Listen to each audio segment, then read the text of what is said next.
Welcome to Speak for Yourself, sponsored by the Popeyes Chicken Sandwich. Marcellus Wiley, that sounds tasty. Emmanuel Acho, hey, who I hear next week is wearing cheetah print, you say? Heck yeah, man. I'm trying to wear some cheetah print on set. Yeah, is it going to be a tattoo or just real clothing? I can't get tattooed. I'm Nigerian. Really? That's a thing? No, it's not really a thing. I'm about to say, damn. I would get one Dati slap. I was about to say, I have two and I'm 61%, man. Let's get it started in Dallas. I always get Jamaican on there. Where the Cowboys, I need to go home. I need to go back to motherland. Where the Cowboys reportedly reached out to the Texas Rangers and the baseball team. I need to hang with you more. For help in dealing with Dak Prescott's shoulder injury. The Rangers' suggestion, shut him down fully rather than limiting his throws in practice. Smart. Dak didn't fly with the team to the Hall of Fame game last week, but did throw some light objects on Saturday.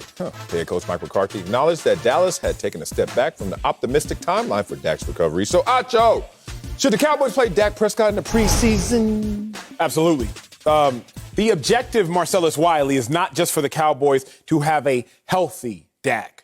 The objective for the Cowboys in this 2021 season is to have a quality Dak. So let's start with story time. America, I didn't really have a voice yesterday. And you ain't got no notes today. I gave y'all what I had yesterday. I gave y'all what I had. Yeah, you did. But today I have more to give. Okay. Okay. After my junior year in college, I wanted to declare for the NFL draft. My brother had left. He was 1 year older than me, so he was gone. Had a couple other cats in my class that had left, declared for the NFL draft. I wanted to go. I'd already been to a national championship game, had experienced the highest heights in college. I wanted to dip. My coach told me, come back for your senior year. But he told me this, and this is the crucial part as it pertains to Dak Prescott. So he said, just because you come back doesn't mean you're going to get drafted higher. You got to come back, put in the work in the offseason, play better, and then you will get drafted higher. Okay. It ain't just by coming back that all of a sudden you're going to get drafted higher. You got to do something en route to coming back that will lead to you having more success. Just because Dak Prescott is back does not mean the Cowboys are going to win a Super Bowl. Just because he's back doesn't mean they're going to win the division. He has to come back, and he has to play well. It's not just, Dak is back. No, Dak is back, but what has he done to get better? Should he play in the preseason? Yeah. Absolutely, because I don't just want Dak back. Like my coach didn't just want me back for my senior year. Just because you returned don't mean nothing. You need to put in the work so that when you come back, you've come back and been improved. So Dak needs to play in the preseason, in my opinion, because I don't just want a healthy Dak. I want a quality Dak. And the only way to get in football playing shape is by playing the game of football. And that's why he got to play. You should have came out early, shouldn't you, huh? You would have got drafted higher, don't lie. Same? There's no such thing as same. Me and my son had this argument this morning. I was trying to explain to him there's no such thing as a tie, because he loves to say that, especially when he loses. I'm like, no, it ain't a tie. It's a photo finish. And if we slow-mo it, you will see who won. So we start slow-moing some Hot Wheels racing cars because he kept cheating. It wasn't the same. Was you going to get one draft slot higher or one draft I probably would have got drafted higher. I know how the game goes. Yeah, you would have got drafted higher. Okay, good. I want y'all to just know that, so when Acho gives you this whole Dak needs to play in the preseason, know who's speaking. Okay, this ain't the same as Dak Prescott. None of us are in the same position as Dak Prescott. Let's start off with who Dak Prescott is. Second highest paid player in NFL history. So the pre and preseason is not just precaution. It's also prepare. But Dak doesn't need to prepare for this offense, for this system, because like you said, he already has shown you quality repetitions as the starting quarterback. Let's remind people that in the preseason, it's for evaluation. That's first and foremost. And it's for guys who are on the fence needing a job. Those are the ones getting evaluated the most.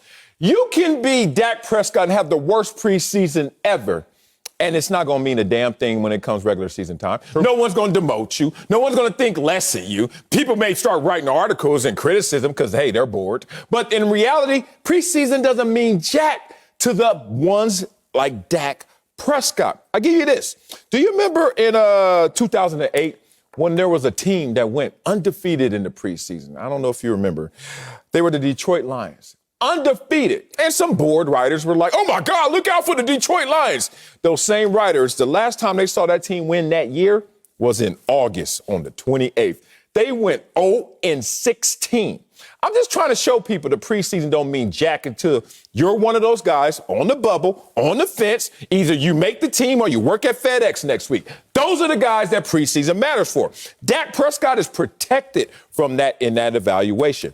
Let's also talk about how the fact that Dak Prescott knows that all he needs to do for him to be successful in this league is stay healthy. He balls every time he's out there. The team in totality doesn't always ball, but Dak answers the bell every single time. The only thing that undermined him last year in his NFL historical pace was injury. The last thing you need to do is risk him in terms of injury in the preseason. So don't play. What I love about this show, what I love about my co-host, you play the game.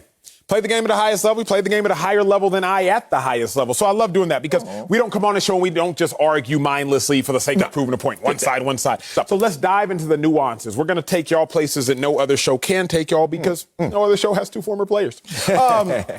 With that being said, Stel, the biggest reason Dak Prescott should play is because of the chasm that's being created in the locker room. Let's go. Let's go there. When I got to Philly, in the high courts, in the upper chamber of the Eagles locker room were roughly 3 to 4 individuals. Michael Vick, LaShawn McCoy, Deshaun Jackson, Jason Peters. Those 4 individuals, they sat in the upper room that you kind of had to break this great chasm to sit in. Everybody couldn't be like them. They was different dudes. They got treated differently. They drove different cars. They was the DJs in the locker rooms. They wore whatever cleats and whatever socks they wanted to on the practice field, regardless of the team rules. They acted and moved differently. But there was a they. So we couldn't really feel some type of way about that quartet, if you will, because it was 4 of them cats. They was all different. The Cowboys are going to breed an issue with Dak Prescott and the team if they do not watch how they treat this man. What do I mean, Sel? Give me an example. Let's go. My dog didn't go to Canton for the Hall of Fame game. A lot of Cowboys players didn't play. I believe it was 28 or 29 Cowboys players that did not play in that game.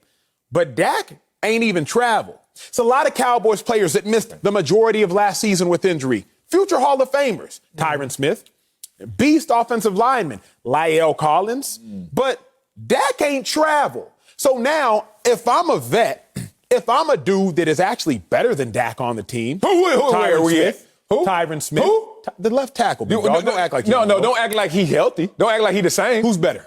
Who's better? Who is the better football player? Tyron Smith or Dak historically, Prescott? Tyron Smith. Right now?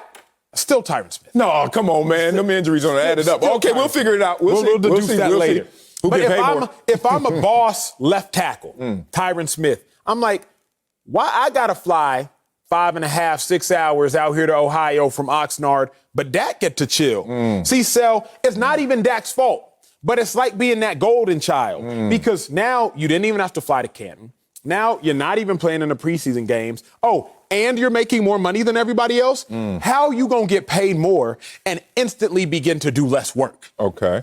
It won't be an issue day one, and it won't be an issue for everybody. I'm not saying it's going to be an issue for everybody, but I've been in locker rooms before when the moderate star player, who's still a major contributor on the team, starts to look at the mega star player, who's also a mega contributor on the team, and it's like, wait a second, man.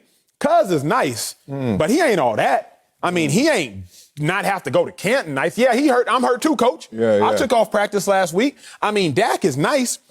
But, Coach, why am I playing the first 2 series in this preseason game? I'm top 5 highest paid in my position, too. I mean, Dak is nice, but it's not like he going to the Hall of Fame like I am. Dak is nice, but he ain't been here since 2011, 2012, since 2013. He wasn't even with us shooting in the gym, Coach. So I'm more worried about the intricate details because you know how it goes, big dog. Sooner or later, cats will start to look left and right and be like, okay, y'all babying this dude, man. And I'll end it like this. If you don't understand the football of it all, think about your siblings. Think about the golden boy, the golden child, the golden daughter, the one who could get away with anything. And it's like, yo, I'm your kid too. Why you treat me like this? I just think Dak needs to play in the preseason because you do not want to set a precedent that now that you are highest paid, you can do the least amount of work. Thank God you are my co-host. Thank God you are an analyst. Thank God you are in media and not ownership, because I would never want to play for your team. Because, boy, if you think that way, woo, you got to pay all of us so we can all be happy. Nah, B, you got to know what it is. First of all, no one cares about those things you're talking about. What you mean? Unless what? People only care about what you're doing when you're not doing what you're supposed to. Isn't he supposed to be doing this? No. Preseason, Dak Prescott done got paid so much money, they wasn't even thinking about playing. Tom Brady played in the preseason, yeah, sir. Great for Tom Patrick Brady. And Tom Mahomes plays in Brady, the and they preseason. need them to play in the preseason because they need to know the honeymoon's over for winning the Super Bowl. In life, I'm saying. No. This is not how it works in life. First of all, let's go life. You keep talking about this dissension.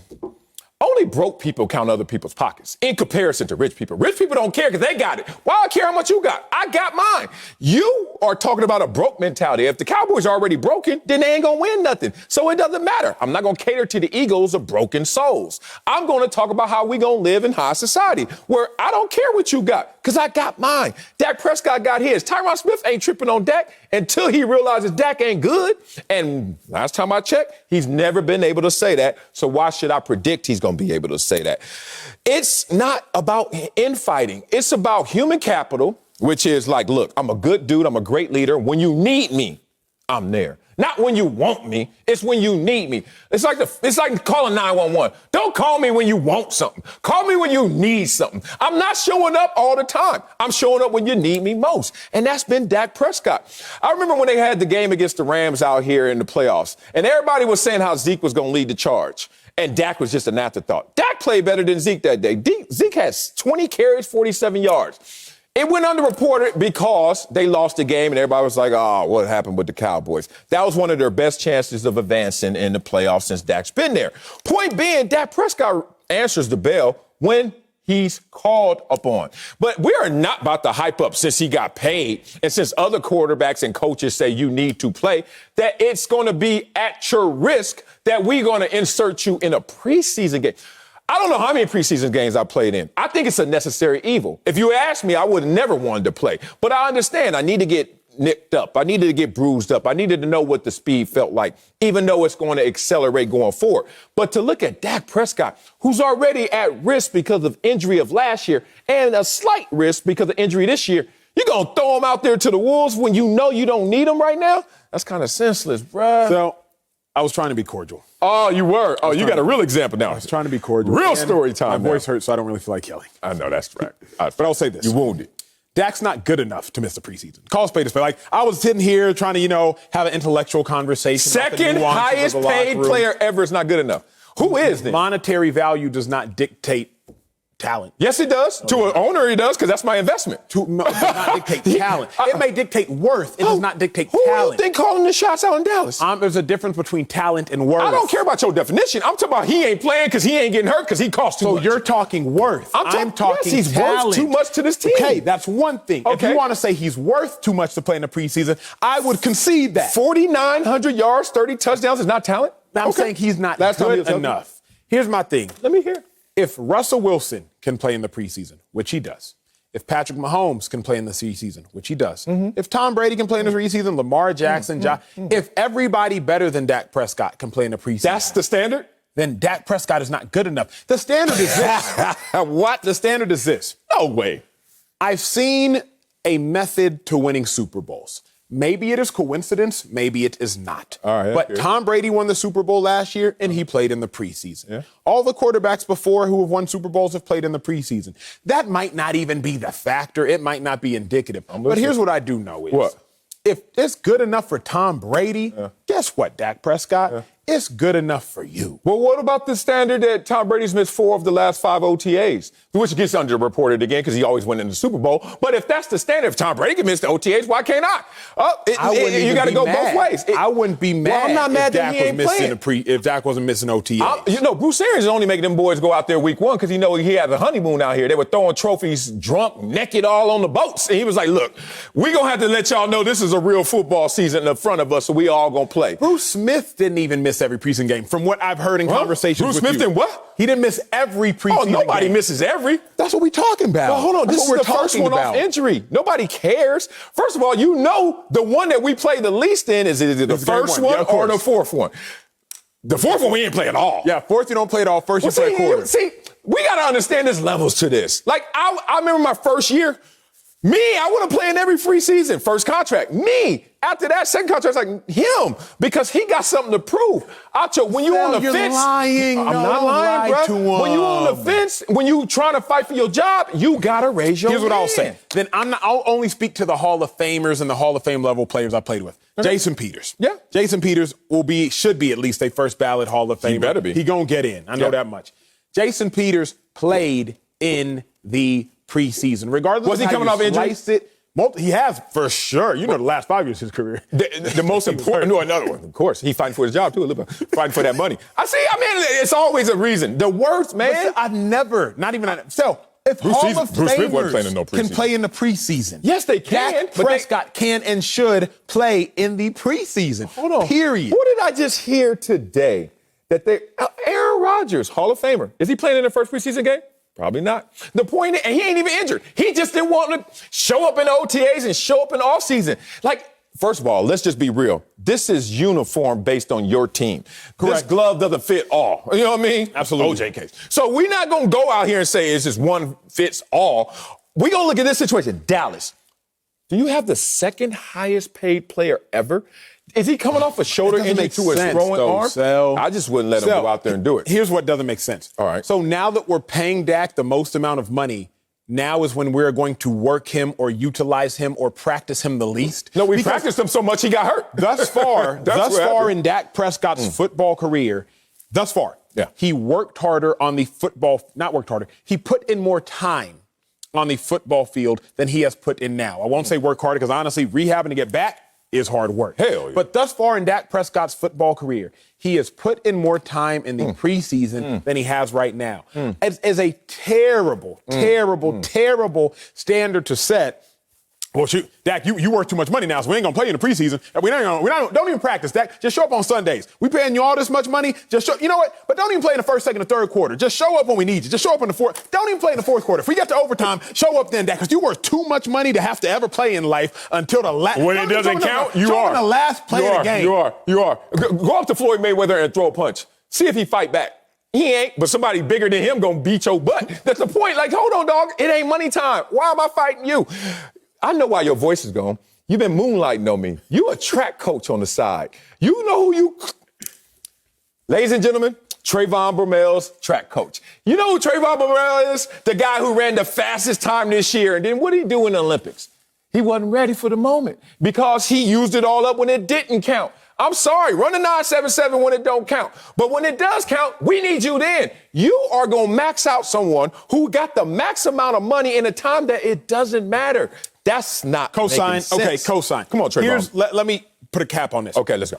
I wouldn't play Dak Prescott at his total expense, right? Like, if Throwing Dak shoulder? Prescott is hurt, I'm not playing him at his expense. Okay. But you notice, you've said this about mental health, we've said this about physical health, you've said this about all health.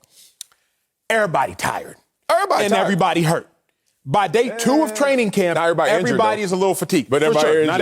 Not everybody injured. No, not everybody going to see the tired, Texas Rangers. and everybody hurt. Right. So with that being said, and y'all sitting at home, I don't know if you get it, I don't know if you're not, I don't know what level of football you stopped at. It does not matter if you're the starting quarterback or the starting punter. In training camp, you are battling something. Facts. Battling something. Yeah. So still, I just can't concede to, hey, Dak, don't play at all because you're battling something. Yeah. If he's hurt, this is a mute conversation. The point is not if Dak Prescott should play through the injury. Yeah. The point is, if Dak Prescott can go out there and play, don't baby him now because he's rich. I'm with you there. But look, this ain't Sunday when it counts. This is not September. This is August when some guy is really fighting for his livelihood. Let that guy fight. Let me heal, and we'll get it done when it needed most. Coming up, Luka Doncic has been balling all over the world, and the Mavs just signed him to a super max extension. Cornacho, he need to play in the first preseason game. Can Luka bring a championship to Dallas? We'll answer that. But first, Kyle Shanahan's plan for Jimmy G and Trey Lance this season keeps evolving. We'll tell you if we like the latest version. Next on Speak for Yourself, Trey Lance, a video of him. The 49ers made waves this offseason when they drafted Trey Lance, 3rd overall. Now the pressure is on Kyle Shanahan to figure out which quarterback to play and when.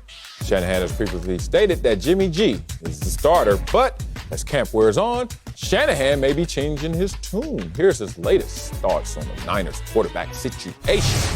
I think when this is all said and done, there's going to be two guys they believe will help us win, and I think they'll trust us to make that decision. Whether it's permanently, for one game, for a series, or just a situation. Got to balance that out, right? Though it's tough to do, but it is as easy as how do you win the game? Acho, you like Kyle Shanahan's plan? Terrible idea. Terrible idea. You know the saying, big dog. What they say, you got two girlfriends, you ain't got none. I mean, you got two quarterbacks, you ain't got one. That's what they say. That's what they say. That's what they say. That's you what ain't they got say. none?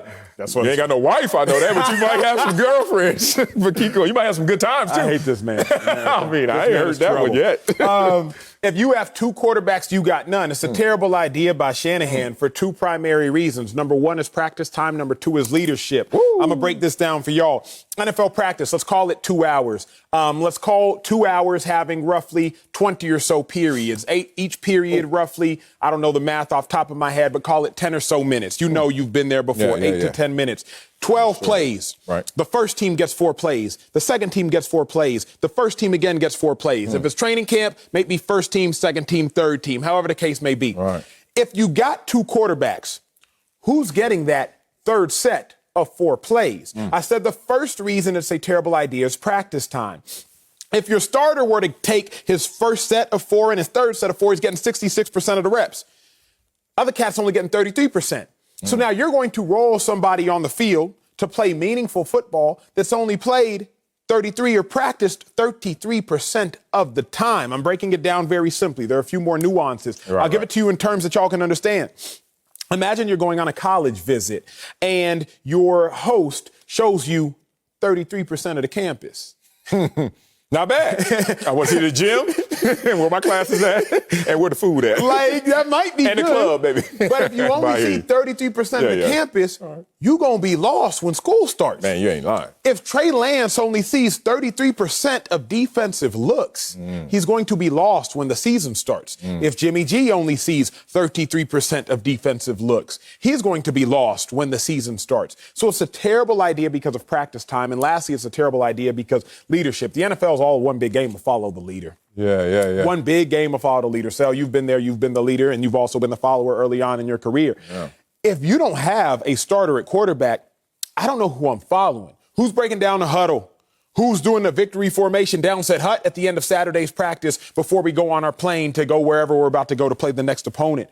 Like, I do not know who I'm supposed to listen to, who's supposed to lead me. So practice time and lack of leadership, the two primary reasons, terrible idea. Yeah, it is a terrible idea. I mean, even him describing the idea sounded terrible, let alone what he was trying to describe. I know in reality is going to be terrible. Shout out to Lou Williams, too. 2 girlfriends. Not bad. Shout out to Lou Dog, Atlanta. Let's talk about this. One, you just built in an interruption to my flow, Coach. I don't like that. Because one of the greatest things I learned from playing in my 60 minutes is I had the ability to self-correct. That first quarter move, that first quarter throw, that first quarter tackle is going to change in micro-decision by the fourth quarter. Coach, you're not going to allow me the opportunity to make micro-decision changes because you already built in an interruption to my flow. As you said, it can go game to game. It can go series to series. It can go half to half. And this reminds me, I'm an LA guy, and I used to watch the USC running back by committee all the time. You've probably seen those guys. At one time, they had a real one. Like, not Reggie Bush, and not the Reggie Bush was Reggie Bush, right? Even though he had support. I'm talking about when they had Stephon Johnson, remember that? Joe McKnight, rest in peace, and C.J. Gable. Now, here's the thing. I know Stephon Johnson. I know him since he was a little kid. He used to run on my track team. 6 years old. This was amazing. He used to send me video of him playing Pop Warner when I was in the league. And I used to check it out, say, do this, do that, send it back to him. We talk it up, we chop it up. Amazing relationship. It never worked out for any one of those guys individually in terms of optimizing their talents. They all became names. They all got opportunities, next level. But they didn't really get it like they could have gotten it because there wasn't the trust factor. You talk about leadership and practice time. How about trust? Coach, how about this? If you can't make a decision, how are we supposed to? And then it's going to be based on this. See, watch him move the goalpost. Well, look, I'm going to base it on what we're doing or how they're doing. But, Coach, we are all in an action sport. It's based on results. And those results could be preseason. Those results could be practice. But you know who's better. Like I told my son this morning, there's no such thing as a tie. There's no such thing as, oh, my God, we're exactly the same. Which one is better for your team? It allows us to simply say, we're going to go out there and dictate terms based on the decision you made for our leader and our leadership. When that's not a part of this game plan, when it's just like, oh, he has the hot hand right now. Oh, now he has the hot hand. What happens when they both have the cold hand? Think about it. What happens when one has the hot hand and then the other one's sitting there like, I thought there was some equity, some balance to this. You talk about dissension. Now we're going to have a problem because as soon as the one that's supposed to be on top falls down, then you look at the other one. If he doesn't show up, then we're going to be in this situation. Coach, we have two, now we have none. And thank you for not making that decision. So the other reason I hate this is for very much of what you said. I hate what Kyle Shanahan is trying to do with these two quarterbacks because it's like having a backup plan. And whenever you have a backup plan, you're not fully committed, in my mind. Oh, don't you do this. To the starting plan. We mean safety net? Yeah, you know I'm going to hate this, but go ahead. I'm going to let you talk. I get it? I love so, you know me. Yeah. You know me. Your boy's super single. However, I thought, if I get married, I probably wouldn't sign a prenup. I wouldn't sign a prenup. I ain't sign one. I wouldn't sign one. Don't sign one. Because your boy, I don't necessarily, it gives me an out. It gives me a backup plan. At least it gives me a bigger safety net. It's like, wait a second. You start tripping, you start acting up, something goes down. Oh, got a prenup. I'm good. Yeah. But if not, you're more so forced to at least try to work through your issues. Meanwhile, money's not hard to make. I will just try to find a way to make more. Having two quarterbacks is kind of like Shanahan having a prenup. He got a backup plan. Oh, Trey Lance, You want to throw a couple of picks? Don't worry. Let me see what Jimmy G got going. Oh, Jimmy, you want to fumble the opening snap? Don't worry. Hey, Trey, come over here. I'm free later in the third quarter. So I hate it because when you got a backup plan, in my mind, it gives you an out. Yeah. And in my mind, you will more readily look towards the door as opposed to looking exactly at who you have and just finding a way to stick it out and working it out for the betterment of y'all both. Yeah, look, that was a leap. Calling that a backup plan. It was amazing. It was prenups don't make you stay still, though. I'm just gonna let you know that. And no prenup don't make you stay still either. It depends on what's motivating you, obviously. So if money is your motivation, then that prenup is gonna look different to you than no prenup. I'm in a situation. Look, y'all gonna get that on this show. Y'all gonna get some love advice, some marital advice, some sports takes. You gonna get it all now. Yeah. In case of failure, here's our structure. That's what a prenup is supposed to be. It ain't supposed to be like, oh, you scared to lose your money and all that stuff, et cetera. Here's the thing I don't like about this. I go to practice. Who's our quarterback? We don't know. It's both of them. Fine. I've been through a quarterback controversy before. Let me tell you one thing.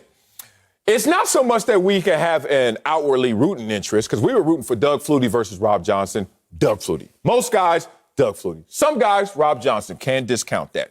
However, that's not the population or the populations you need to be concerned with, Coach. It's the ones who don't voice their opinion. But like anything in life, if you don't say it, you're going to live it. If you don't say it, you're going to act it. That's what happens. You're going to displace your aggression. So then when you're frustrated and you can't speak to Coach because he's indecisive, and you can't speak to anybody else because you know they're already divided, then you're going to start acting it out. So case in point, I played D-line. I know what offensive linemen are capable of. I also know that certain offensive linemen felt more comfortable with another quarterback. So I pass protect like this when I got Jimmy G. And then I got Trey running around in circles because he don't know what he's doing just yet. You know how I start pass protecting? Like this, because this dude ain't going to do what I... Why am I going to give my all and he don't know where he at? And I'm only using their names as example purposes. It could flip, but that's a bad thing. Wait, go even further there and then I'm done. I didn't even think about that. Come on, man. Good point. We act different with them back there. It's for me, Sel, it's not even so much the acting different. It's the playing different. I'll give it to you in my terms before I flip it. You play D-line, bet. I played linebacker. That means I am backing you, the defensive lineman. Put it in layman's terms. I know how Marcellus Wiley likes to run his stunts. I know how quickly Marcellus Wiley, if he is lined up in a six technique, but how do you put that in layman's terms? Say he's lined up outside the tight end. Yeah, okay. Say he's lined up. Say he's lined up outside the tight end, and Marcellus Wiley has to make a stunt inside of the tight end or a stunt inside of the offensive tackle. I know how fast he's going to do so. Suck that sucker. And as a result, I know my timing in my head of my blitz. But when it's not Sell, when it's his backup, he takes a little longer to get there. doing this. Exactly. And so now I'm running into his back, and the blitz isn't going to hit as hard because I'm not familiar with the person I'm playing with. Why am I saying that? Because left tackles, right guards, right tackles, centers, left guards, they kind of know, okay, Trey Lance, he's going to drift in the pocket.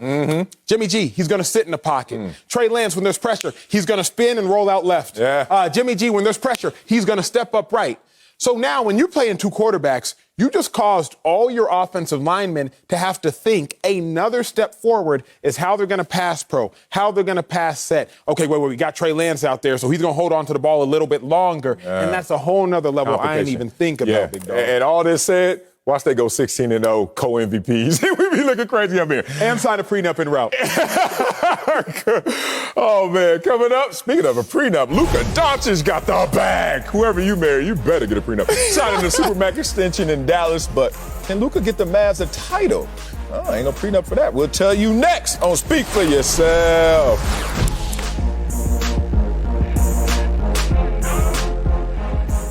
Thursday, the Yankees and White Sox travel to Iowa in the site of the most beloved baseball movie of all time to play an historic regular season matchup on the real Field of Dreams. You won't want to miss it. MLB Field of Dreams game presented by Geico.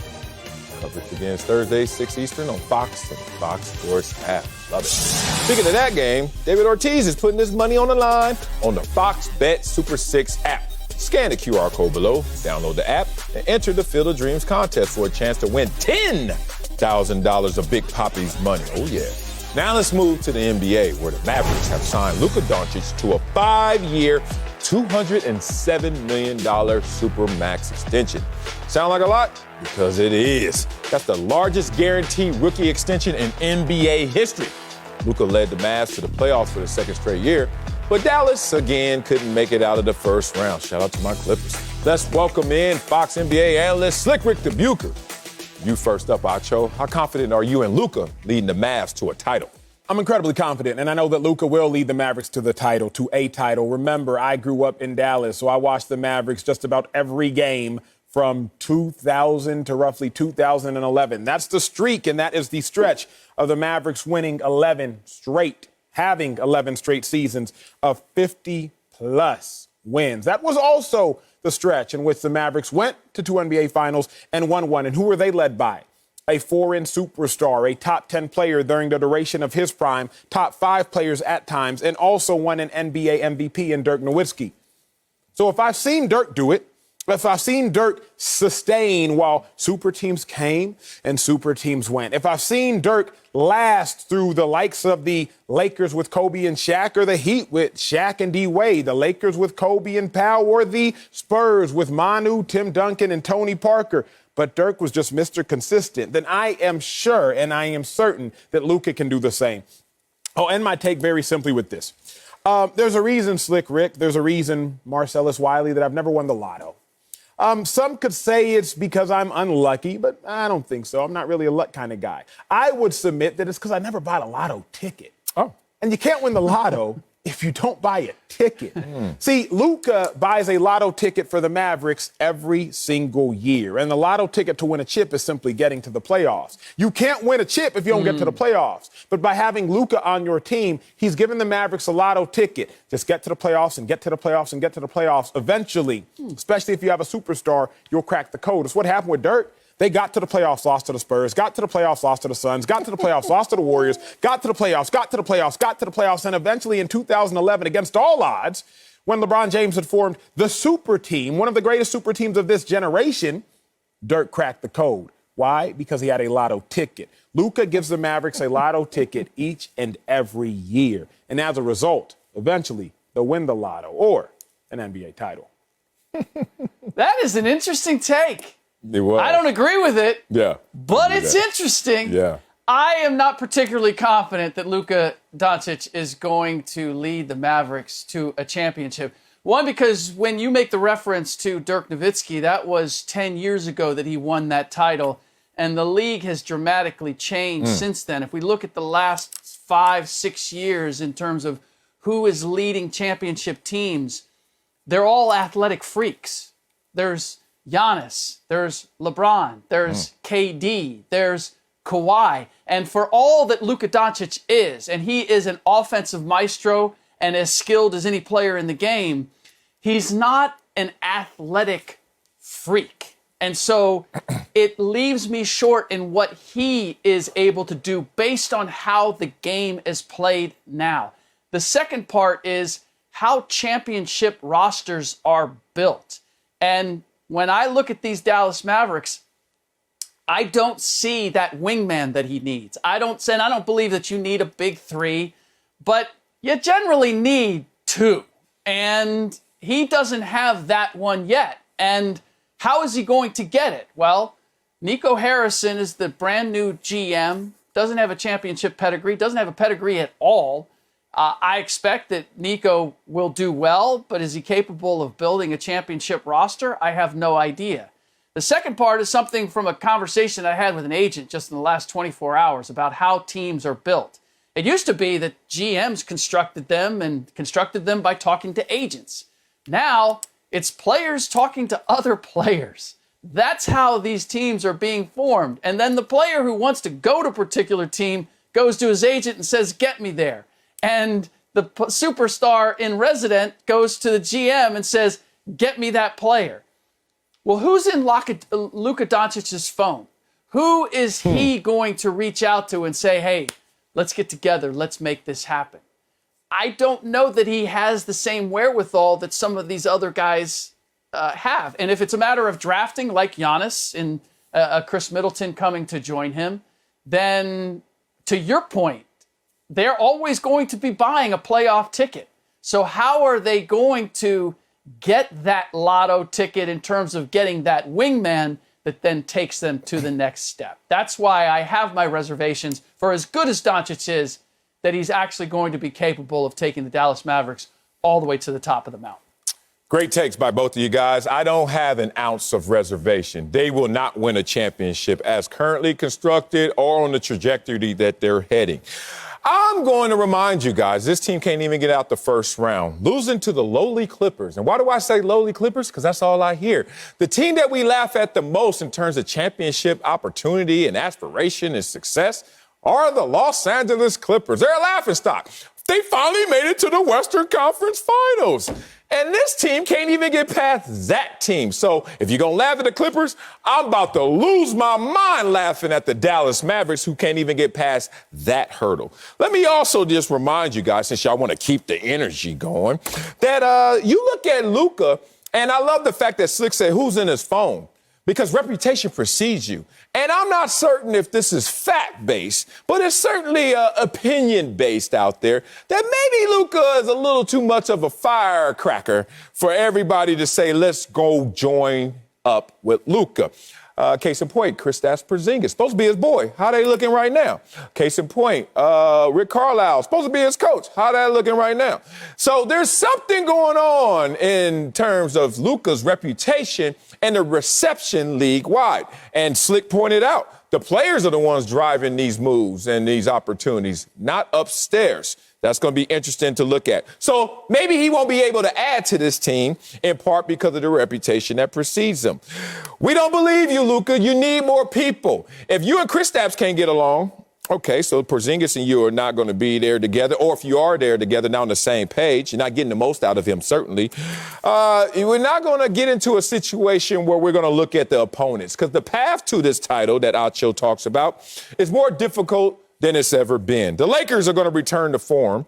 AD's going to be healthy. They've reloaded. They got Westbrook, Melo, laugh if you want. This was a team that was second in the NBA in terms of record before the injury to AD last year, and they've reloaded. Bucks are the champions. Brooklyn Nets going to be healthy next year. Warriors going to get Clay back. Jazz had the best record. Suns had the second best record and were in the finals. 76ers had the best record, and they underachieved. They will return. They may get Damian Lillard. We'll see how that plays out. And my Clippers, come on, man. Like, this dude is amazing all to himself. But in terms of team success and total team impact, we haven't seen one sign to give us any confidence. Fellas, don't y'all think y'all are being a little too aggressive too quickly? Why do I say that? Okay. Luka's had more collective success than LeBron James, Michael Jordan, Giannis, right? The greatest players of all time, and Giannis, who's currently playing at an incredibly high level. He's had more collective success than them over the first 3 years. They all ended up winning multiple titles in their organization. Obviously, Michael won multiple, Giannis has won his, LeBron got his. So I just think that it's a little far-fetched, it's a little hyperbolic to come out and say that Luka can't lead the Mavs to a title. We're almost punishing him for being too good too soon. Like, nobody would have said that Giannis can lead the Bucks to a title as recently as 3 months ago. Hell, as recently as a couple weeks ago, if you will. And so, Slick, I'm just thinking, Jordan, didn't really look great for him leading the Bulls to a title after the first 2 years. I think he lost 1-3 first year. I think he got swept 0-3 the next year. Luka, yeah, he's losing to the Clippers, but it didn't look great for LeBron his first couple years. Didn't make the playoffs, then makes the playoffs. Then his third year, I think he loses in the conference semis. So to discount Luka in his third season when he's actually played collectively at a higher level than the likes of Jordan, Giannis, and LeBron, to me, I can't make that leap that y'all two are trying to make. I get that, and I'm still trying to get over Marcellus using Clippers slander to make his point. That kind of threw me for a loop there. The Clippers are the laughing stock, and the Dallas Mavericks can't even beat them. You got me there.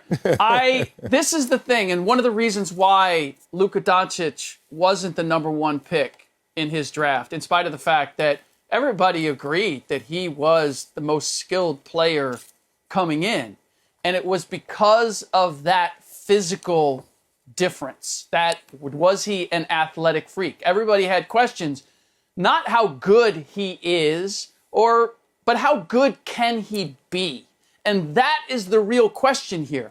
How much better can Luka Doncic get from what he already is? Because he's already got all of the skills. You look at a LeBron James or Michael Jordan coming into the league, it was their skills, their overall abilities had to catch up with their crazy athleticism. That's not the case with Doncic. Doncic is already beating you with his mind. He's already beating you with his variety of skills. So where can he go from here? And I'm not saying that he can't win a championship or that he can't lead. I'm not in Marcellus's camp where it's a definitive no. But we have tried to rush to make him the face of the league and the MVP and all of that because of these singular performances where he gives us glimpses. When he had 48 points and 11 rebounds against Argentina, it was, oh my God, he's the best international player that we've ever seen. And then he gives you 22 points on 20 shots and 8 turnovers against 7 assists against Australia, and they don't come close.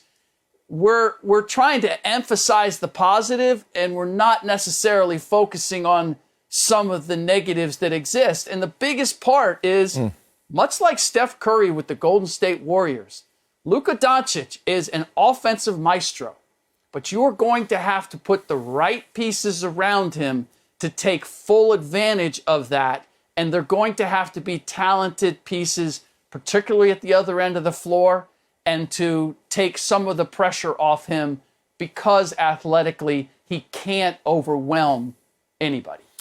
Man, slick. I love it. Because you highlighted what I want to bring up and illustrate right now in terms of his skills versus athleticism. And we know that he is being led by his skill set. Matter of fact, every player out there is trying to find that floor, that fundamental skill set that's going to allow you to play longer. Father Time is undefeated against athleticism, but he's tied against skills. If you have the skills, you can pay the bills. But there's something about Luka that he pays the bills, but the lights go out in the second half. Here's a full screen right here, a tale of two halves. And this is not supposed to happen to a skilled player. These are the numbers of someone who's supposed to be leaning towards athleticism. In the first half, 19 points. Second half, fewer points by 5. Assists per game. Wait a minute, your assists go down, but you're tired? I thought you weren't an athlete like that. I thought you were basing it on skills. Field goal percentage doesn't even shoot the same, not only from the regular field, but also the three-point line and even his free throw percentage. You could take the full screen off. As a former player, We're all trying to meet those elevators at the same place. That's what Slick was talking about. When your skills going to catch up to all of that jumping out the gym you can do, right? Well, Luka's never said I'm jumping out the gym. So a player that plays at low altitude with a high skill set shouldn't have a tale of two halves. But that's to my greater point. This team is not built for Luka to go out there and do it for an entire game, therefore an entire season, therefore an entire postseason. They're going to have to reconstruct this because already you're wearing down a highly skilled player, and that's not how you draw it up. That's supposed to be a Russell Westbrook up there or something that is just fatigued. But the skilled player's fatiguing? Oh, that means he's carrying too much weight and taking in too much water. Coming up, Cam Newton is a starter for now in New England, and we'll tell you if this is Cam's last chance to be a starter in the NFL. Don't say that. That's next on Speak for Yourself. That was good. Watching Speak for Yourself, Marcellus Wiley, Emmanuel Acho. Hey, I'm not going to lie, big dog.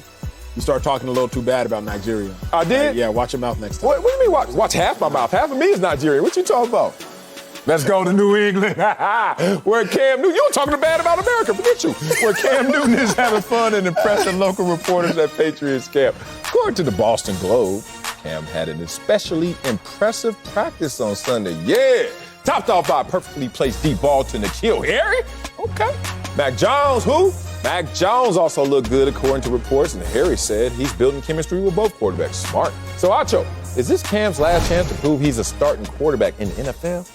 It absolutely is. Unfortunately, Cam Newton is, I would say he's run out of NFL lives. Wow. Wow.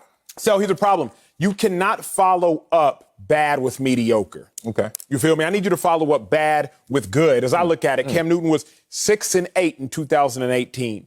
Then he was 0-2 prior to getting hurt in 2019. So that's 6-10 in a 16-game collective season. That's bad. I need you to follow that up with good. But in 2020, he was simply 7-8. Cam Newton hasn't had a winning season since 2017. Let me give it to you like this. Let me give it to you in a way that I know you can understand. Let me hear. But I assume most of y'all at home can understand. So, your boy ain't never drank before. You know I've said Not this before. one time in your life. Never drank. In the closet. A little Hennessy. No. No yak? I've never drank nothing. No You have no Hennessy. life yet. I honestly don't even know what yak is. I'm not gonna lie. Yards after carries, baby. It's a win. So I've never drank, and so I'm speaking based off story form. But what I've observed, because I've always been sober-minded in the club, after I see individuals take a shot, I see them drink something else. Right, a chaser, they call it. They take a shot, they drink a chaser. Yeah. So I had to ask my producers to Google, because my producers, they don't drink either. I had to ask my producers, what's the point of taking a chaser after you take a shot? And they said, because after you take something bitter, you want something sweet to wash it down with, right? So you ain't got that bitter taste in your mouth. Cam Newton was bitter in 18. And Cam Newton's performances were bitter in 2019. You got to chase those bitter performances with something good. Okay. Because otherwise, like I see them cats at the club with that little sour face on their mouth after they taste that something bitter with no chaser because they tough, they just end up looking all types of messed up. Okay. Patriots fans are looking all types of messed up because they ain't chased those bitter performances. Cam Newton hasn't chased his bitter performances of 18 and 19. After something bad, you need to overcompensate with something good or something sweet. And Cam Newton has yet to do that. If he don't do that this season, you know what they say when you try to wear white tees in the club? What they say? No white tees in the club. Cam Newton gonna have to get up out of there, coach. Oh, let me give you this. I had to just type in a few things while you were taking me through the club experience since I don't go to the club anymore. And this is why I know it's out of me. That dude has died. I just came back from Vegas. Did I go to the club? I was sitting there like Pookie, scratching it. I can get to a table. And my wife was sitting there next to me. I said, I'm done, baby. That dude is dead. Oh, let's talk about this, though, because Cam Newton's career as a starter is not dead. I'm going to tell you this. Let's just start off with Acho's take, because I like to go at you and use your words against you and make you choke yourself out, homeboy, because you're trying to play the perceptional arc game. Oh, you go from bad, you can't follow that up with mediocre, or else. You can't? You can't? You sure? Kurt Warner talked about that, and I'll get to that part. Bad to mediocre. Let's talk about Andy Dalton. Is Andy Dalton going to start week 1? Just saw a report he is. Yes, he is. Was Andy Dalton bad 2 years ago? Yes, he was. They won 2 games in Cincy. Did he go to Dallas and play last year? Yeah, he did. And Iggy, how did he play? Mediocre. T.I., how did he play? Mediocre. Okay, but he got a chance. Carson Wentz, yo boy. Was he bad last year? Hell yeah. And how is he looking right now? Not even mediocre. Medic, he's out 5 to 12 weeks. I don't know if that's going to turn out to be better. We'll see. Sam Darnold. Now, this is your case study right here. 4 wins. How do you back that up? You're on a rookie deal, so you got a little mulligan. 7 wins. Okay, how you back that up? Let's go from bad to mediocre. 2 wins. Damn, we going to figure out what he does this year. But my best one, my big joker, Ryan Fitzpatrick from Harvard. Lord, bad. Good, bad. Man, stop playing. Chase. This is what I have to tell you. And I love Ryan Fitzpatrick. I just tease him because he went to Harvard. You're right. Everyone sees something in Cam Newton that is like, this is not it. Last year was a bitter taste. But here's Belichick with the hoodie, taking it off with the chaser. Here's something better, not bitter, better for him. This team is reloaded. They spent the most money in free agency history. They're going to have talent around them so they can say one thing. If we are not good, it's because of you, Cam. Last year we understood. Tom Brady left us after 20 years. Why did Tom Brady leave us? Because we had empty cupboards. We have now filled up the shelves. It's on you, Cam Newton, to get another opportunity, not only here, but future forward at another destination. Here, though, Sel, I think ends at least the argument that you presume to have. You ain't like that? No, I didn't mind it. You know me. I never dislike your takes. But here's what ends it. What? The market dictates your value. Facts. Cam Newton was perceived as a starting quarterback by one team last offseason. Ooh. One team. The New England Patriots. They were the only team that said, you know what, Cam Newton, you can be our starter. And even the New England Patriots, they had to wait until the late summer months to say, okay, come on, man. Come on. Just come on. Hurry up. Don't tell nobody. Mm-hmm. Now, only one team again perceived Cam Newton as a starter for the 2021 season, the New England Patriots. How do we know that? Yeah. Because they didn't even pay him true starter money. They paid him fringe starter money, $13 to $15 million. Oh, here you go. I disagree with it being a hometown discount because Tyrod Taylor got that same amount of money. Fitzpatrick got that same amount of money. Andy Dalton got that same amount of money. All those fringe-type starters. So if only one team in the league views you as a starter and you do not perform well for the one team that actually wants you, it's over for you, big dog. Same thing with relationships. If only one dude or one woman wants you and even they don't want you, you just gonna be single, coach. So, Cam, this is the moment to either win the affection of the Patriots or through the Patriots, show the rest of the league you deserve their affection as well. Okay, now you thought you killed me, but I'm back, just like Ryan Fitzpatrick. Back. I'm back. I'm going to show you 2 things. One, Kurt Warner talked about the perception arc, how he went from bagging groceries to the Super Bowl MVP to all of a sudden being a backup and didn't have the climb back and a Super Bowl appearance in Arizona. And he talked about how difficult it was to restore your name. Cam Newton will find himself in that position if he doesn't play better this year to restore his name. But the question is this his last chance? No. Whether there's a Fitzpatrick, whether there's a Carson Wentz, Andy Dalton, whoever you want to talk about, there are guys that are as bad or worse than my man Cam Newton, and they still get an opportunity. Kurt Warner described that. But let's talk about what really occurred here, because you say market dictates value. Market dictates value. You're right. And Cam suffered through a marketplace issue because there was a confluence of things that occurred to Cam Newton that, tell me if this happens to another player. COVID hit, not league-wide and to Cam Newton. He had come off of injury himself, and he wasn't playing that well in the new system, okay? So this reminds me of people who had homes like myself in 2008. You remember 2008? Housing crisis? Yep. Yes. So Cam Newton has got this customized mansion out there. Superman chandeliers, number ones on the bottom of the swimming pool. It's the fanciest mansion in the world. Before COVID, before injury, before playing for the Patriots, before playing back. And all of a sudden, all of this hits at once, and Cam is trying to put his house on the market. Now, that was a bad time to put your house on the market last year as a New England Patriot because he tried to do it and everything went down. But if you look at it right now, it's a red-hot market. All Cam got to do is realize that it's about the timing. Cam Newton, this is the time to play well. Mac Jones is the future. I don't care how well Cam Newton plays this year. He's gone after this year. This is for playing for the future. And I think he will have another opportunity. Obviously, he plays well. But even in failure, Cam Newton is still better than some other guys who got their second chances. Coming up, third chance. Kyle Shanahan, fourth chance. Thinks he can play both Jimmy G and Trey Lance this season. Well, potentially in the same series, he said, or during the same game. We'll tell you if that's a smart plan next on Speak for Yourself. Can't make sense.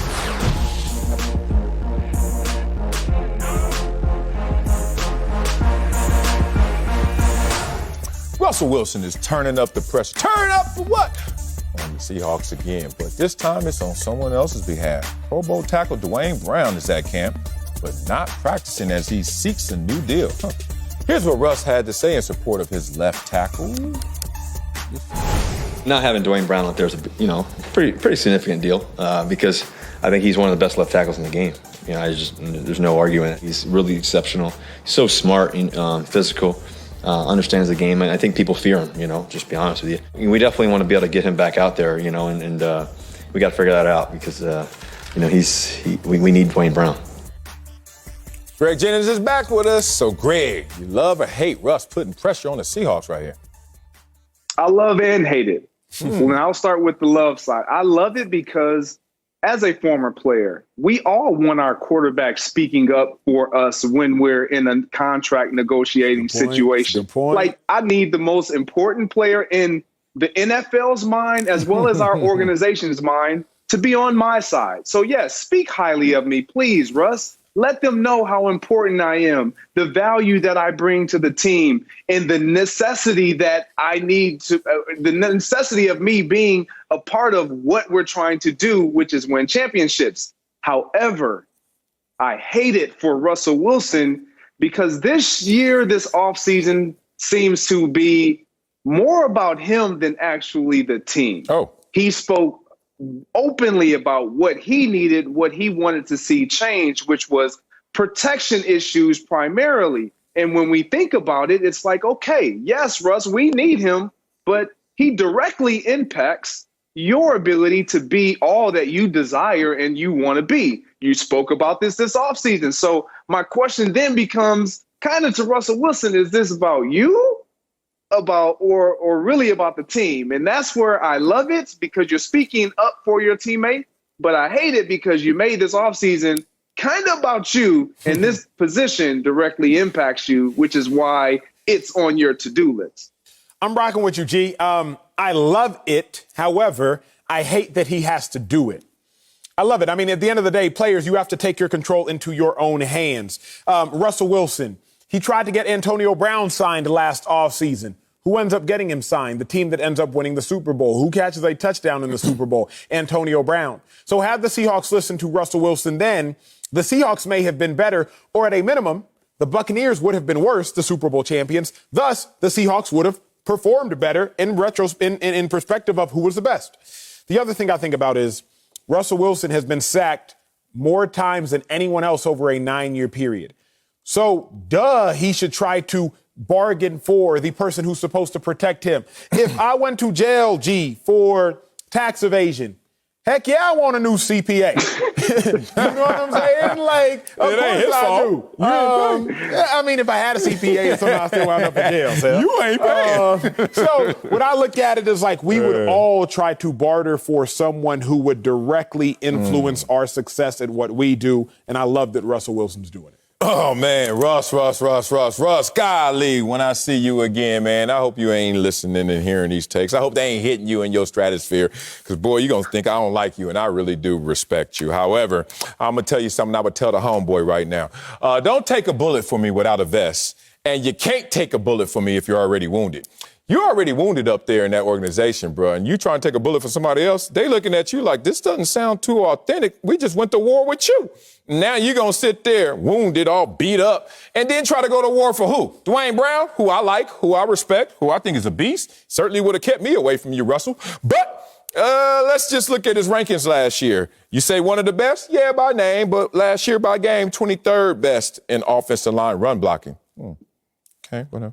Oh, 19th best, in pass blocking. Okay, so now you got Pete Carroll sitting there like, damn, Russ, I already had to put out all these fires because of you. Now you got me having to look a little sideways at this situation. Now, this is another thing that's interesting about this. Russell Wilson's telling us, like, he's doing this in front of the camera. If you have full support of this organization, if you really had the sway and the swag we think you do, you have done this behind the scenes, bro, and got this done. But you don't. Oh, that's interesting. So this is your boy, as Heller told me, this is your boy complaining to you about wifey.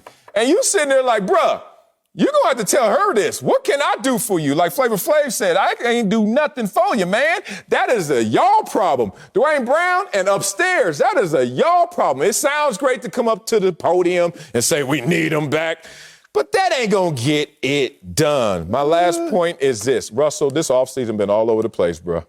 Just like you in the pocket, all over the place. And that's part of the problem right here. Sit your butt still. Sit your butt down. Nice chain, though. Look good. Jesus never looked blaming. But you need to chill out because Duane Brown is not going to be helped by Russell Wilson at the mic. Coming up, nice chain for real. The Saints are frustrated with Michael Thomas over the timing of his ankle surgery this offseason. I stopped wearing my jewelry, you know what I'm saying? I'm getting too old for that. We'll tell you how valid their frustrations are next on Speak for Yourself.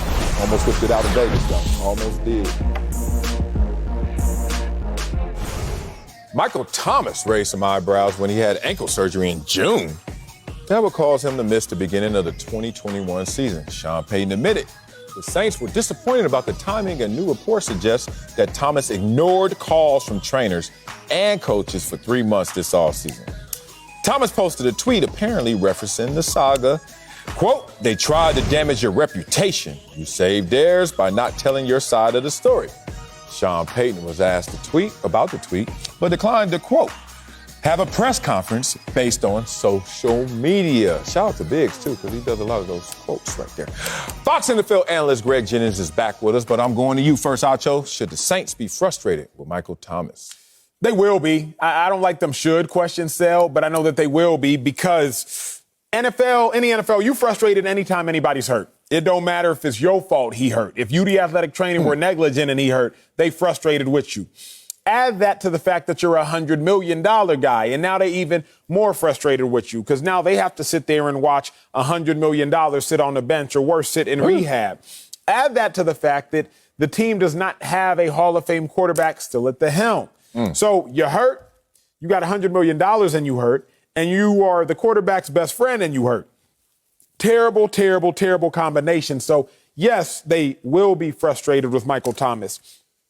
Hard to speak on the nuances. I actually side with Michael Thomas. Huh? Because from what the reports of what I've heard, he got hurt playing meaningless minutes early on in last season. They try to rush him to come back. He does not want to come back. And now he probably, I would assume, just based off deductive reasoning, playing in the NFL, y'all played in the NFL, if he had this surgery late, it's probably because he had a second opinion. Y'all check me if y'all think I'm wrong. And I also doubt that the team doctors did it. Because the team doctor would not have done the surgery this late if the team didn't want him to have the surgery this late, and they would have known what was going on. So in my mind, Michael Thomas probably got a second opinion that contradicted the opinion of the team, and thus he had the surgery. As somebody who has to live in my body after playing in the league, Saints don't care about Michael Thomas once he retires. To a degree, they do. But he the one that got to walk on them knees and walk on them ankles and walk on them hips. We saw, what was it? Shannon Sharp just had a hip replacement surgery 2 weeks ago, last week. Like at the end of the day, the athlete has to live in the athlete's body and the athlete has to take care of himself. So in all honesty, I side with Michael Thomas, having not known all of the details. Be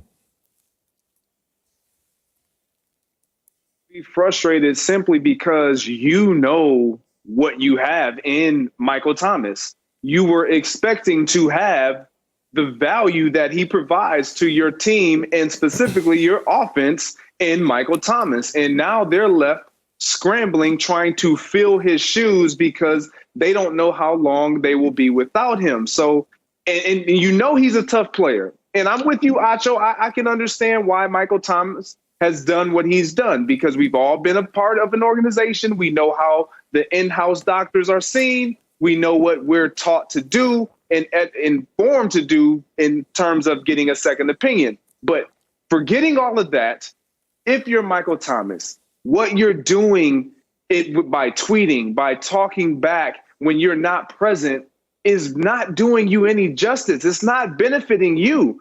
Everybody, not only just the New Orleans Saints, know how great of a player you are. Just let that breathe, let that live, and don't damage it by saying all these other things. We know that you've had a rift with your head coach. Okay, a lot of people have back and forths with management and employers. That's fine. That's okay. Agree to disagree. But understand your value to not only this organization, but to the guys in that locker room. Drew Brees is gone. You are the guy offensively. You have to lead accordingly. And that, I'm not telling him how to lead, but this is not how you do it if you're Michael Thomas. Yeah, people don't know when good is good enough, man. It's just sad because I can see both sides actually being right, but this situation being wrong. This locker room is void of leadership because of Drew Brees' retirement. We get that. And they were looking at you, Michael Thomas, to be a leader. However, of late, they're not looking at you the same. He missed 8 games last year due to the ankle injury, right? Then he also got suspended, don't forget, for 1 game after punching a teammate. There are misdemeanors in the NFL and there are felonies in terms of team issues. And that's felonious. When you've punched a teammate, we got some issues on this team in terms of leadership. Now, help them, Michael Thomas, help you. You agreed to see a specialist and saw a specialist right after the season ended, correct? Yes, you did. Now, you and him talked about possibly rehabbing the injury and avoiding surgery. I've been down this road. I've been misdiagnosed as well, big dog, so don't think I'm up here acting all different. However, this is all happening in real time. So he says, let's give it a month or so and then come back and let's check if you're feeling better or not. And then we'll decide if we need surgery or not. I always tell people when something's wrong with you and you playing sports, get a surgery. Like this whole rehab and epidural and then coming back, man, nursing that thing, this is real football. It's going to hurt again. So the specialist is sitting there waiting on Michael Thomas to report, and the return visit never happened. 2 things can be true in this situation. He said, I ain't going back to that specialist because he hasn't rehabbed me properly. I'm going to go get my own second opinion, Acho's way. Or what the team may be thinking as well is the same dude who punched his teammate that missed games last year that went to see a rehab specialist that agreed to go back is all of a sudden spazzing out of control. Now, you go on social media, a real issue with a leader of ours who we're paying tremendous amounts of money to, and want to say that we out to hurt your reputation and save ours. Okay. That's a problem right there. So right now we're at this impasse of who to believe, but more importantly, who's going to go forward in winning this in perception? I'm hating to tell you this, Michael Thomas, but it won't be you, big dog. You got to clean this up. So let's dive in here. If we got minutes, we might need an extra 2. Okay. The reason I love this for Michael Thomas and I think you've been in this situation. Sel, I think you've been in this situation. I know firsthand a situation where an owner of a team en route to winning a Super Bowl told their star player who was battling a calf injury, hey, you know your team needs you this game. Hey, you know you need to go out there for your team. You know you just paid you a lot of money. He went out there and on the 3rd play he tore his Achilles. Owner ain't do nothing for him but shake his hand and give him a pat on the back. He was not a part of that roster within a year later. He doesn't get to tell that story. The fan doesn't know that story. The fan simply sees, here he goes, injury prone again. But the only reason he played in the game was because the general manager of the team told him beforehand, hey, we need you to tough this one out. He was not trying to play on that primetime game. But that story never gets told. Michael Thomas is like, hey, I'm not going to give y'all the details necessarily, at least not yet. But what I will say is you all do not know the full truth. So, Sel, in years past, I think you would have been right, and you still might actually be right. But I'm encouraged by Michael Thomas for saying, you know what? I'm going to let y'all fans know there's more to it than meets the eye. Hopefully something changes here, but I'm just going to let y'all know it's not everything that you believe. Last one with this is y'all remember, well, you'll have to remember, he currently plays, Xavier Howard. I think he's a cornerback for the Dolphins. G, correct me if I'm wrong, that led the league in picks last year. He put out a tweet just 2 weeks ago and was like, hey, fans, I just want y'all to know I want to be a part of this organization, but I led the NFL in interceptions last year, and I'm not even the highest paid cornerback on my team, and it is by a large margin. So I want a new contract, and I just want y'all to hear it from me that I do want to be a part of this organization, but the team is not even willing to negotiate. Well, last I checked just a few days ago, they have now renegotiated, or at least working on renegotiating. Sometimes that public truth and that public pressure, allowing your voice to be heard, leads to good things for the athletes. I'm not right. I'm not wrong. I'm trying to assess this, but Michael Thomas doesn't look like he's in the right. Months went by without communication. Months went by when you agreed to see a specialist that you didn't go back to see again. You can't explain that away and then just show up one day, say my ankle's still messed up months later, and then be like, hey, I got to have surgery and miss some of the season. That is unprofessional. That's irresponsible. If those are the actual factual beats of this story. Every time I read it, every time I look at it, every time I hear a report, that's all I see. You got hurt last year during the season. Week 1, garbage time. Yeah, they kept clearing you. You kept saying, I can play, I can't play, I can't play. You miss 8 weeks. Then you go to a specialist and you say, what's up? Let's do this. Then you don't return. And then you disappear. Come on, man. And then you want them to now be like, taking your side? I just don't understand today's athlete if they think that lack of communication, not even miscommunication, no communication is going to get their message across. Oh, but quoting something on social media is supposed to drive it home when your actions speak louder than your words and your posts. Coming up, Luka Doncic and Trae Young both signed mega extensions this offseason. We'll tell you who we'd rather have for the next 5 years. That's next. Don't speak for yourself. Teach it. Young NBA stars Luka Doncic and Trae Young signed huge extensions in recent days. Luka was the first player eligible for the rookie Supermax, and Trae carried the 5th-seeded Hawks all the way to the Eastern Conference Finals. Both ballers are locked in until 2027. But we all remember the draft day swap that sent Luka to Dallas and Trae to Atlanta. Racial. So, Acho, that was a racial trade. Acho, would you rather have Luka Doncic to Trae Young for the next 5 years? Gosh, it's so hard for me to answer this question. I'm going to say Luka because Luka is like the Kevin Durant to me. Luka's the incredible, unique talent that's so gifted that you can't choose against him. However, based upon what we've read and based upon reports and based upon actions around him, you have to wonder, is Luka too volatile to win with the people that's around him? Is Luka going to want to run, or is he going to force other people to run away? Right? Like Kevin Durant, Russell Westbrook had to run. Then Kevin Durant was with Draymond, and KD had to run. But KD is such a unique talent. If you make me draft, obviously I'm always going to take KD because I'm not going to let my emotions, I'm going to choose emotionally and not let my logic think about, okay, what about the collection of team?